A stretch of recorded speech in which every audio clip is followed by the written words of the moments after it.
Religious extremism অর্থাৎ ধর্মীয় উগ্রতাবাদের দুটো প্রধান কারণ হলো, এটা হচ্ছে ল্যাক অফ এমপ্লয়মেন্ট অর্থাৎ কর্মসংস্থানের অভাব, আর আরেকটা হচ্ছে ল্যাক অফ এডুকেশন বা ল্যাক অফ ইনফরমেশন মানে তথ্যের অভাব বা শিক্ষার অভাব।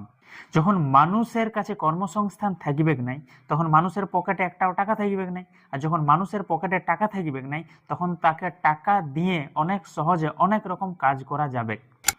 আরেকটা জিনিস হলো, যখন মানুষ আনএমপ্লয় থাকবে তখন তার খায় দায়ে কোনো কাজ নাই, তখন তাকে ম্যানিপুলেট করা অনেক সহজ হয়ে যায়। তারপর হচ্ছে, যখন এডুকেশনের বা ইনফরমেশনের অভাব থাকে তখন আমরা যে যেটা বলে সেইটাকে বিশ্বাস করে নিই এবং আমাদের মধ্যে একটা ধার্মিক গোঁড়ামও চলে আসে। আমরা অন্য কারো কোনো জিনিস বুঝতে পারি নাই, কারণ আমার কাছে নলেজেই নাই অন্য কোনো জিনিসের।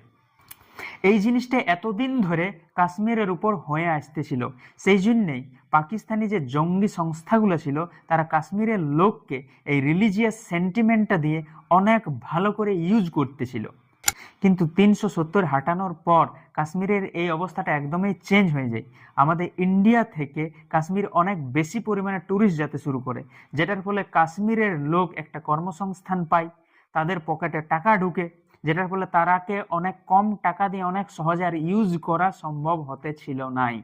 এবং আরেকটা জিনিস হয়, যখন অনেক রকম টুরিস্টের সঙ্গে ওঠা বসা করতেছিল লোকগুলা, তখন তাদের মধ্যে একটা নেটওয়ার্ক আসে, তারা অনেক রকম অপিনিয়ন এবং অনেক রকম আইডিওলজি সম্বন্ধে তাদের ধারণা হয় এবং তারা ধীরে ধীরে উদার এবং ফ্লেক্সিবল হতে শুরু করে।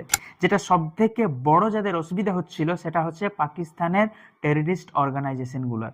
তখন তারা একটা ভয়ঙ্কর প্ল্যানিং করলো যে এখানে ট্যুরিজমটাকে হাঁটাতে হবে।